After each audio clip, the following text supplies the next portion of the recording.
पुष्टि पादपों में लैंगिक जनन। इस अध्याय के हम लोग 2 भाग पहले पढ़ चुके हैं। आज हम इसको तीसरा भाग 3 पढ़ेंगे। ठीक है, पुष्टि पादपों में लैंगिक जनन। पहले 2 पार्ट के अंदर हम लोगों ने लघु बीजाणु जनन और पुष्प की संरचना को डिस्कस किया था। आज हम यहाँ पर मादा जननांग अर्थात जायांग के बारे में डिस्कस करेंगे। जायांग इसकी एक अकेली इकाई को स्त्री केसर कहा जाता है और इसके संयुक्त रूप से इसको जायांग कहा जाता है। इसके 3 भाग होते हैं। जायांग के या स्त्री केसर के 3 भाग होते हैं। हम लोग पहले भी इस बात को डिस्कस कर चुके हैं। इसका ये जो पार्ट है सबसे ऊपर का भाग ये कहलाता है वर्तिकाग्र। वर्तिकाग्र या अस्टिग्मा जिसे कहा जाता है। अस्टिग्मा ये इसका दूसरा भाग है जिसे वर्तिका या अस्टाइल कहा जाता है। और इसका तीसरा भाग ये जो खुली हुई संरचना है ये इसका तीसरा भाग अंडाशय होता है। अंडाशय ओवेरी ये जायांग का तीसरा भाग है अंडाशय। और अंडाशय के अंदर ही बीजांड पाया जाता है। अब हम एक जायांग के अंडाशय के बारे में डिस्कस करें। एक मादा जननांग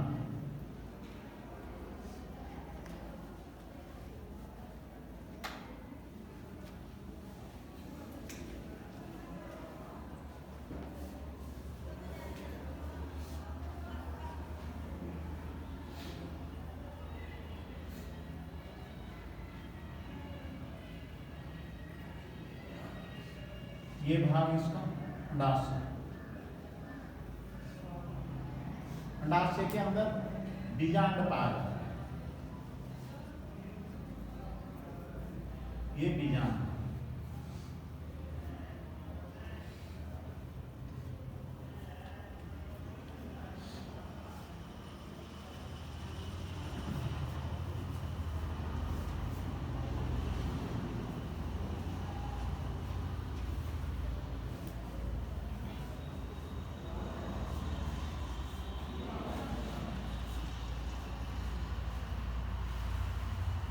एक बीजांड ये अंडाशय हो गया।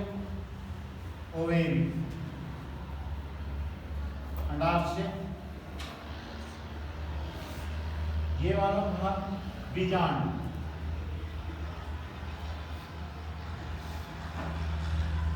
ओव्यूल इसके 2 परत होती है। ये बाह्यावरण बीजांड को 2 आवरणों में बटा होता है। बाह्यावरण जिसे आउटर इंट्यूबमेंट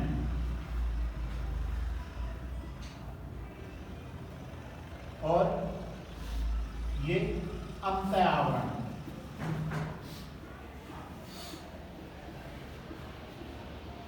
अंत आवरण जिसे इनर इंट्यूबमेंट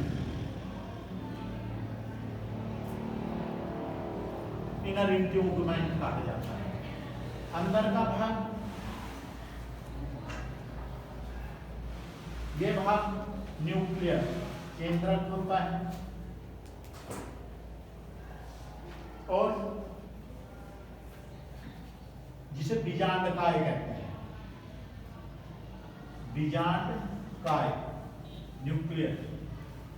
इसके अंदर का भाग ये भ्रूणकोश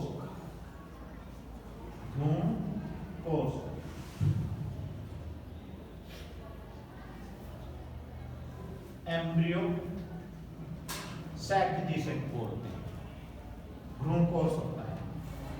ये यहां पर जहां पर ये अधूरा होता है इस भाग को बीजांड द्वार बीजांड द्वार,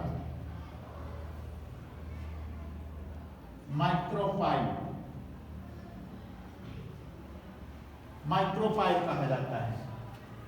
जब वर्तिका से प्राग्नलिका आती है तो प्राग्नलिका इसी भाग से होते हुए और बीजांड द्वार के द्वारा बीजांडकाय के अंदर प्रवेश करती है। माइक्रोपाइल और बीजांडकाय बीजांडासन से जो जुड़ा होता है वो एक संरचना होती है जिसे फ्यूनिकल बोलते हैं। बीजांड व्रंत, बीजांड व्रत कहा जाता है, फ्यूनिकल, जिसे फ्यूनिकल कहा जाता है। इसके द्वारा ये बीजांडासन से लगा होता है। इस बीजांडकाय का ऊपरी भाग जो होता है बीजांड द्वार के बिल्कुल विपरीत अपोजिट भाग जो होता है वो निभाग कहलाता है। ये भाग निभाग, इंग्लिश में जिसे चलाजा बोलते हैं, चलाजा कहा जाता है। और इस भाग के अंदर 3 कोशिकाएं पाई जाती हैं। इन कोशिकाओं को प्रतिमुख कोशिका या प्रतिव्यासांत कोशिका, प्रतिमुख कोशिका या प्रतिव्यासांत कोशिका, एंटीपोडियल सेल कहा जाता है।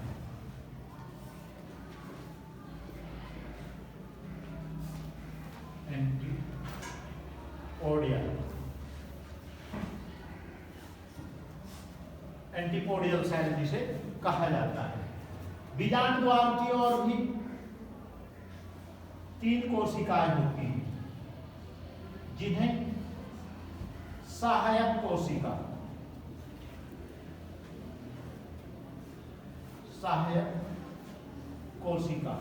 सिनर्जिड सेल्स कहा जाता है।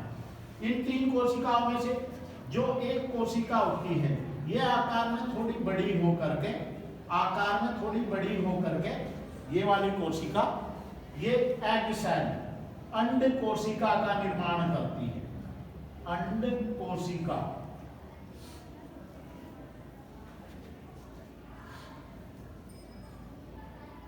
एग सेल का निर्माण करती है। और एग सेल अंड कोशिका क्या है? ये मादा युग्मक है और ये मादा युग्मक का निर्माण करती है। मादा युग्मक का निर्माण करती है। भ्रूण कोश के अंदर एक और कोशिका पाई जाती है,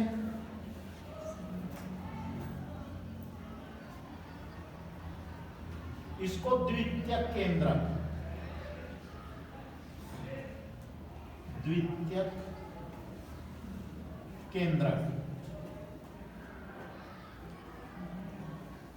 यानी सेकेंडरी न्यूक्लियर,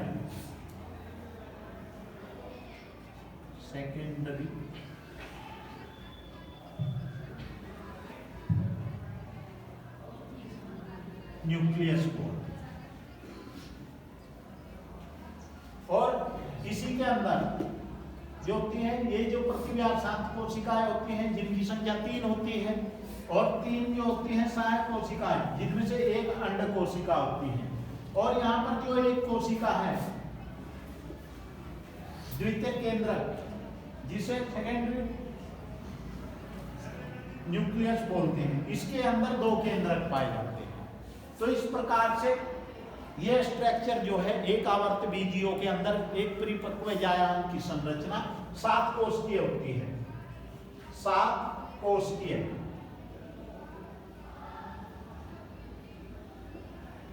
इसके अंदर अगर हम देखें तो कोशिकाएं 7 हैं। 1 2 3 4 5 6 7 कोशिकाएं हैं। पर 7 कोशिकाओं के अंदर ये जो एक कोशिका है, इस एक कोशिका के अंदर केंद्रकों की संख्या 2 होती है। इस वजह से इसको 7 कोशिकीय और 8 केंद्रकीय, 7 कोशिकीय 8 केंद्रकीय संरचना कहा जाता है। क्यों कहा जाता है? क्योंकि कोशिकाओं की संख्या 7 है और केंद्रकों की संख्या 8 है।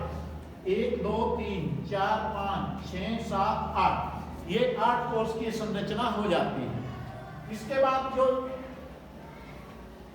जायान होता है, मैंने पहले भी बताया था कि जायान को 3 पार्टों में डिवाइड करते हैं। ये इसका वर्तिकाग्र हो गया, वर्तिकाग्र यानी स्टिग्मा, और ये इसका वर्तिका स्टाइल, और ये भाग जो है फूली हुई संरचना जो होती है ये अंडाशय ओवेरी, अंडाशय या ओवेरी होती है।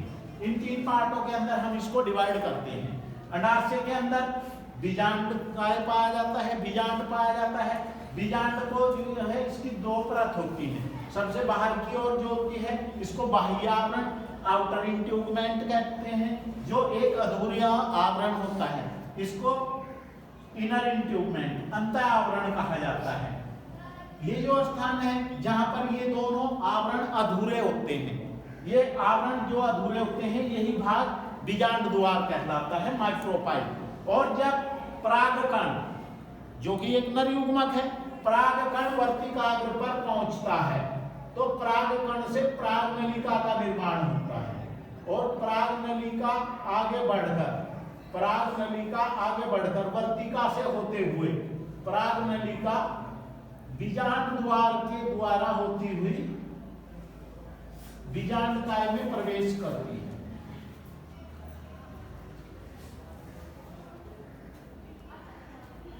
और इसी के दौरान मैंने दूसरे पार्ट के अंदर आप लोगों को पढ़ा था कि जो परागकण होता है, जब परागकण परागकोश से निकलता है, जब परागकण परागकोश से निकलता है, इसके अंदर जो केंद्रक होता है वो 2 भागों में बटा होता है। एक होता है वर्धी केंद्रक, वर्धी केंद्रक वेजिटेटिव न्यूक्लियर, दूसरा होता है जनन केंद्रक, जनन केंद्रक जनरेटिव न्यूक्लियस। तो कुछ पादपों के अंदर तो यह व्यवस्था होती है कि 40% परागकण जब परागकोश से निकलते हैं तो उनके अंदर वहीं पर जनन केंद्रक विभाजित होकर के 2 केंद्रकों में बंट जाता है, और ये दोनों ही क्या हैं? मेल गैमेट्स हैं, नर युग्मक हैं, नर युग्मक। 40% प्लांट्स के अंदर तो ये व्यवस्था होती है। इससे आगे का जो पार्ट है, जो भी भाग है, वो मैं नेक्स्ट पार्ट में पढ़ूंगा। Thank you. सुन बेटा।